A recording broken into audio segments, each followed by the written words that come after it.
영어를 배울 때 우리는 이런 생각이 듭니다. 그들은 우리와 많이 다른 사람인가 보다 라고요. 그래서 영어와 우리말의 차이점에 중점을 두고 우리는 접근하죠. 그 생각을 좀 바꿀 필요가 있어요. 왜 영어와 우리말의 그 차이점을 가지고 분석하기보다는 공통점 또는 같은 점을 가지고 들어가는 게 훨씬 더 효과적이지 않겠습니까?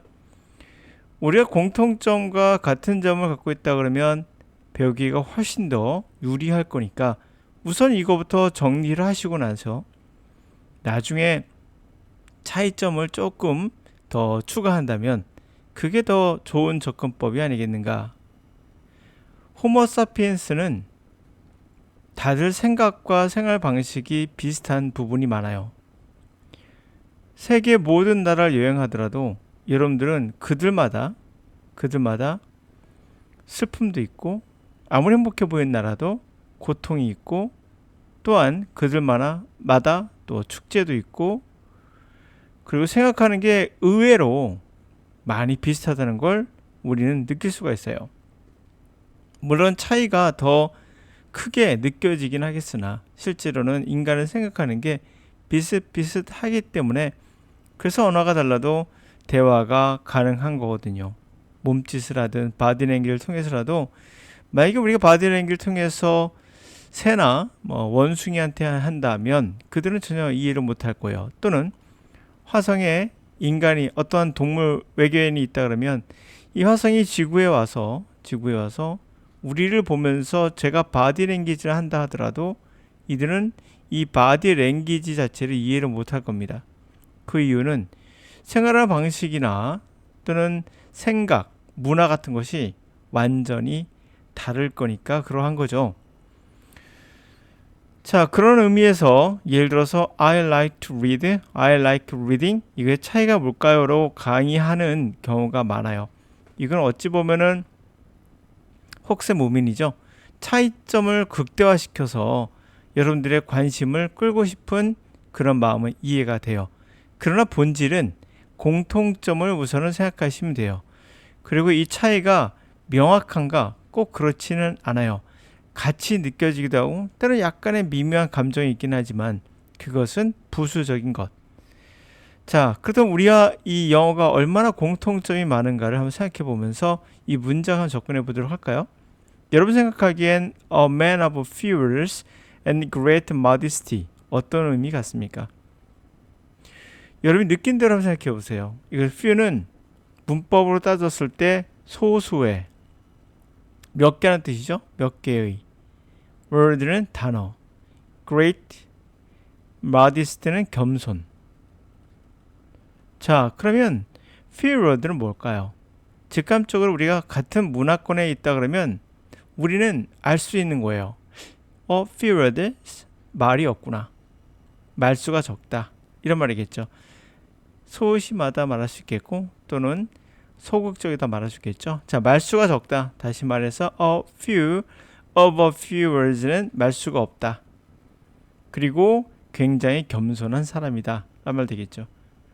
우리가 말하는 말수가 적다는 말이 영어로 정확하게 단어로서 우리와 똑같은 생각을 하고 있다는 걸 알 수가 있어요. 말수가 없다가 이거 말고 다른 건 없었을까? 직관적으로 우리와 같다는 걸 알 수가 있죠. 이것도 great modesty, 겸손이라면 그대로 썼으니까 겸손한 사람입니다. Michael said he didn't want to be remembered. 자, 그는 원하지 않는다는 거죠. Didn't want to be remembered. 기억되고 싶지 않는다. 겸손하니까 그렇죠? 그 말수도 없고 소극적이고 하니까. 두 번째, 이 문장에서 inspiration 한번 보실래요? 아마 책을 보시면 영감이란 말로 나올 거예요. 사전에 나와 있는 뜻을 물론 알면 좋지만 여러분들이 갖고 있는 느낌, 다시 말하면 공통된 우리 인간이 갖고 있는 문화를 생각해 보시고 이 문화의 공통된 문화는 변하지 않아요. 우리가 호모사피엔스라 그래요. 그것이 아니라 또 다른 종이었다면 또 모르겠으나 자, yet 그럼에도 불구하고 His fascinating life story and the enormous contributions are inspiration for all who follow. 그의 fascinating, 매력적인 인생 스토리와 엄청난 그러한 기여도, 그런 것이 inspiration, 하나의 영감이 됩니다. follow, 따라오는 사람들에게 모두에게 영감이 됩니다. 이렇게 직역을 하면 이해는 되는데요. 뭔가 우리가 쓰는 말투와 다르죠. 우리가 이렇게 말하는 적 있나요? 일상적으로? 자, 공통된 어떤 문화 세계에 있다는 걸 생각해 보세요. 영어를 쓰는 사람이나 한국어를 우리 쓰고 있는 한국인이나 다를 게 없다는 거 꼭 기억해 보시고, 그럼 뭘까요? 영감보다는 귀감이 맞겠죠. 그의 매력적인 그런 라이프 스토리나 엄청난 그런 큰 기여들은 따라오는 사람들에게 귀감이 됩니다 라는 얘기죠. 우리 귀감이라면 많이 쓰죠. 네. 자, 인스피레이션은 귀감이 있는지 없는지는 저는 몰라요. 그러나 우리가 느끼는 공통된 어떠한 문화, 바로 누구에게 따라가고 싶은 욕구를 느끼게 해주는 사람을 귀감이라고 하잖아요. 그래서 딱 맞는 거죠. 영감을 준다?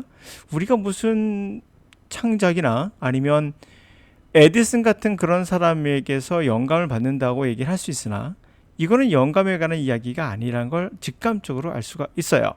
그의 인생 스토리가 우리에게 많은 귀감이 되어가 정확히 우리 문화와 그들의 문화에 맞는 부분인 거죠. 그러니까 영어라는 것을 우리가 생각할 때 왜 우리가 실패하는가를 생각해 보셔야 돼요. 영어는 우리말과 엄청난 차이가 있어 라고 강조하는 여러분들의 영어 선생님이 문제예요.